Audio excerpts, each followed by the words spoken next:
Anong function mo? Intel operative po, Mr. Chair. Intel ng ano? Intel ng Calamba City Police Station po. Ng SDEU, Opo, Mr. Chair. Drug Enforcement Unit. Correct? Yes, Mr. Chair. On June 4, 2018, I was issued SO number 7750 for reassignment from Region 7 to Region 4, Calabar Zone.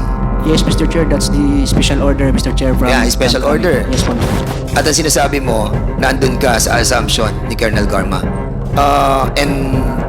Colonel Garma, can you kindly confirm to us nung July 2 na kung saan dito pinatay si Tony Halili, were you able to meet si Captain Albotra? Okay.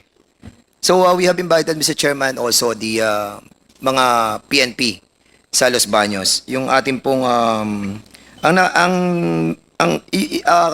Colonel Albotra, you are now a colonel, correct? Mr. Chair, I am police captain, Mr. Chair. Captain Albotra? Yes po, Mr. Chair. Ay, ano ka na? Captain pala. Yes, From major to captain. Yes po, Mr. Chair. Tama ba? From Chairman. captain muna bago. Yes. Colonel, Captain Albotra, anong class ka? 2006. I'm a member of PNP Class 2006, Mr. Chair. 2006, so classmate kayo ni Colonel Santi Mendoza. Yes, Mr. Chair. Why you're still rank of captain? Most of your classmates are light colonel and some are major. Mr. Chair, 2 months ago, Mr. Chair, my promotion order was cancelled last 2016 na promotion, Mr. Chair. Kaya na balik po ako sa rank of police captain.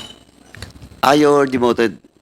Not demoted, Mr. Chair. na- Cancelled lang po, Mr. Chair. Cancelled yung promotion mo for major. Yes po, Mr. Chair. Miss Garma, is the guy, Captain Albotra, is the person that you mentioned? Yes, Your Honor, Mr. Chair. So you confirm that Captain Albotra is the same as alleged Colonel Albotra? Yes, Mr. Chair. Thank you, Mr. Chairman. Captain Albotra, during that time, no, noong June 4 hanggang June 27 of 2018, no? June 4 to June 27, 5 days before the killing of Antonio Halili, you were assigned sa Calamba City. Yes or no? Yes po, Mr. Chair. You were assigned in the Calamba City primarily for what purpose? Anong assignment ang binigay sa iyo nung nasa Calamba City ka? Mr. Chair, last June 14, 2018, I was issued order. Anong inassign sa iyo? Anong inassign sa iyo? Anong function mo? Intel operative po, Mr. Chair. Intel ng ano? Ng Intel ng Calamba City Police Station po. SDEU, Opo, Mr. Chair. Drug Enforcement Unit. Correct? Yes, Mr. Chair. So, yun ang reason kung bakit ka nilipat for 23 days sa Calamba City. And Calamba City is just beside Tanawan City. Tama? I have no idea, Mr. Chair. Okay. So, sa loob ng 23 araw na you were assigned in Calamba City as Intel of the Drug Enforcement Unit, anong ginawa mo sa loob ng 23 days that you were assigned in that city? Mr. Chair, I have submitted the affidavit, Mr. Chair. Yes, we have received your affidavit. Nakalagay po doon, Mr. Chair, yung mga araw po ng timeline po at saka yung mga activities ko po doon, Mr. Chair. I got your affidavit. But what I'm asking you is, anong ginawa mo bilang ikaw ay Intel ng DEU sa Calamba City? Anong work ang ginawa mo during that time? Mr. Chair, nagtrabaho po ako bilang Intel and SDEU ng Calamba City Police Station for only 6 days, Mr. Chair, because our order was nullified then, Mr. Chair. Hindi yun ang tinatanong ko, ano? You were designated June 4. June Tama? 14 po, Mr. Chair. Ha? June 14, Mr. Chair. Andito, sa affidavit mo. On June 4, 2018, I was issued SO number 7750 for reassignment from Region 7 to Region 4, Calabar Zone. Yes, Mr. Chair, that's the special order, Mr. Chair. From, Yeah, special from order. Yes po, Mr. Chair. O so ngayon, lumipad ka na doon. O so, Lumipad po ako ng June 8, Mr. Chair. I think that was Friday. Yeah, oo. And then, It doesn't matter na sa akin yun eh. Ang tinatanong ko sa iyo, anong ginawa mo nung panahon na sinasabi mo dito from June 12, June 14, na nakuha mo yung order mo, sinasabi mo, tapos umalis ka na doon ng June 27, nung ikaw ay binalik na sa Region 7, anong ginawa mo sa area? Kasi yun ang trabaho mo, Intel eh, DEU eh, di ba? So, anong in-Intel mo during that time? I only work as Intel, Mr. Chair, for only 6 days, Mr. Chair, kasi nalified nga po Okay, yung order correct. namin. Opo. Sa 6 days, anong ginawa mo? Nagtrabaho po ako, Mr. Chair. Anong tinrabaho mo? Yung mga ano po, Mr. Chair, flagship programs po ng PNP. Ng ano? Gambling, drugs, wanted persons. Meron pong mga accomplishment niyo siguro doon, Mr. Chair, na nakikita doon sa police station, Mr. Chair. At pagkatapos ng trabaho mong yan, ibinalik ka. Yes, Mr. Chair. I remember then RD, Brigadier General Ted Caranza, called us to report to his office and inform us that we will be relieved out of Proper A. So that was very unexpected, Mr. Chair. So after a day or two, nag-pack up na po ako, Mr. Chair, at lumipad pabalik ng Cebu, Mr. Chair. At sinasabi mo dito sa affidavit mo, after na babalik ka sa Cebu, nag-courtesy call ka ng July 2, no? Kay Colonel Garma. Mr. Chair, I remember, Mr. Chair, that was Monday. Yun po ay assumption ng Office ni Ma'am Garma. Kaya pumunta po ako doon. Ngunit hindi po kami nakapag-usap kasi marami pong tao at saka pagkatapos po ng assumption niya, diretso po sila sa conference room, Mr. Chair. Okay, and during that time, July 2, dito pinatay si Tony Halili. At ang sinasabi mo, nandun ka sa assumption ni Colonel Garma. Colonel Garma, can you kindly confirm to us, nung July 2, na kung saan dito pinatay si Tony Halili, were you able to meet si Captain Albotra? Mr. Chair, hindi ko na maalala sa dami po ng mga officers during that time. Okay. At dito sa kanyang affidavit, sinasabi niya dito, noong July 3 to 4, nag-courtesy call siya sa CCPO. Ikaw yon. And July 5, 2018, nag-issue ng order para dalhin siya doon sa traffic patrol group. Na-sign mo. So, kailan mo siya nakausap? So, most likely, Mr. Chair, after the turnover po ng command when I assumed as city director. So, most likely, that's before July 5 when the order was issued to him as in charge of the assigned sa traffic group. At doon mo siya nakausap about doon sa pagiging boastful niya sa nangyari kay Halili? Yes, Mr. Chair, kasi may PDS po kasi yan na pinakita sa akin. So nakikita ko yung kung saan ang mga assignment. So nagtanong ako saan siya galing. So very comfortable naman po siya na nagkwento na galing siya sa Region 4A at nakwento po niya sa akin yung operation. At yun ang sinabi niya?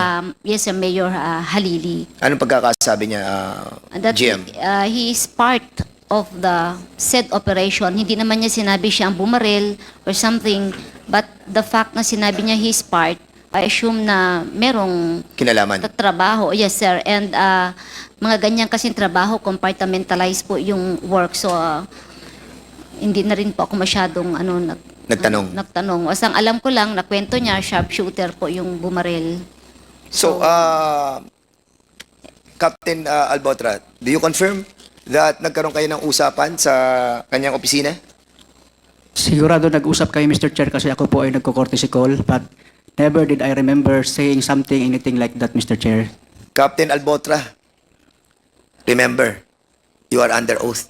Yes, Mr. Chair. At kung sakasakali na may kinalaman ka at involved ka sa grupong ito, aminin mo na.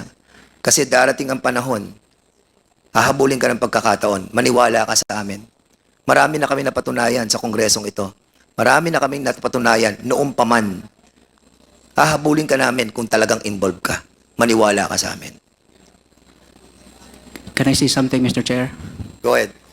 Mr. Chair, my conscience is very clear. I have not involved in any way to the killing of Mayor Halili, Mr. Chair. What is your relationship with Major Andulan? Major Adulan is my classmate, Mr. Chair. Major Andulan, kayo'y magkasama ni Captain Albotra. Magkaibigan kayo, correct? Not really, sir. It's just my classmate, sir. Ngayon ko lang po siya nakasama, sir. Andito sa Facebook nyo yung mga closeness Ha? Huwag kayong magpo-post kung hindi kayo magkakasama. Ayan, no? Kim Aquino, Parado, Revita, Andulan, Kenneth Paul Albotra. Ang tanong ko sa iyo, Andulan, dahil magkakilala kayo ni Colonel Albotra, ni Captain Albotra, bakit ikaw ang humuli? Bakit ikaw ang humuli kay Norbin Tamisin? Anong kinalaman ng pagkatao mo during that time that you were assigned in Cavite? Mr. Chair, during that time, sir, I was assigned in Batangas CIDG as the chief, sir. Oh yes. Yes, yeah po. Bakit ikaw humuli? Bakit hindi ka nakipag-coordinate sa CIDG namin, sa Kabuyaw? Ang lapit-lapit ng Kabuyaw. No, sir. We apprehended him, sir. We implemented the warrant of arrest. Bakit nga hindi ka nakipag-coordinate sa Kabuyaw? May CIDG tayo dun Yes, sir. I coordinated with the CIDG. You coordinated? Yes, sir. Sa COP po ng After Los the Baños. arrest, saan nyo dinala si, Sa Camp Vicente Malbar po, sir. Correct, Yes, Batangas. sir. Opo. Tama, Batangas. Yes, sir. Opo. O ba't hindi nyo dinala sa amin, sa Kabuyaw? If you coordinated rightly with the province of Laguna, with the CIDG sa Kabuyaw, bakit dinala mo sa area mo? Sino ang CIDG during that time sa Kabuyaw? If you coordinated with Kabuyaw, Si Major Dilem po, sir. did you coordinated with him rightly, properly? Yes or no? Yes, sir. Through phone, sir. Nag-coordinate po ako sa kanya. Together with the COP of Los Mr. Baños, Chairman, sir. we'll be asking the person of the CIDG chief of the province of Laguna in the city of Cabuyao in the next hearing. So saan mo na-apprehend si Barangay Bukaking Drive, Baguio City, Your Honor, Mr. Chair. So nung ma-apprehend mo si Norbic Tamisin, si konsehal, anong basis ninyo for the arrest order? Mr. Chair, he has a warrant of arrest of murder po, sir. Under branch 107 of... And using this picture? no, sir. Anong ginamit ninyo? Paano nyo nalaman na siya yun? We have an informant, sir. So hindi nyo ginamit tong picture na to? Sa pag-aresto sa kanya? No, sir. Since, ano po, sir, yung informant, sir, close po sa kanya, sir. Ano yung? Yung informant niya po, sir, close po sa kanya, sir. Yung mga witnesses nyo? Sino mga nagturo sa kay Norbic sa Tamisin during that time? Because you have two witnesses. Informant, sir. Informant, sir, yung nagturo sa amin, sir. You have witnesses. Di ba? Na nakakita sa kanya sa 7-Eleven na nandun daw siya. Sino yung mga yon? Those two informants, sir. Na ginamit yung witnesses sa kaso. Yes, sir. One. Anong pangalan? Public record dyan. Norbic. Sino? Who are these people?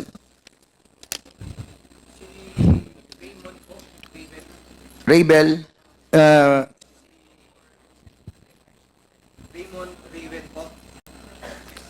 Raymond Raven ng B-10 sa Baipo na hindi naman po doon nakatira.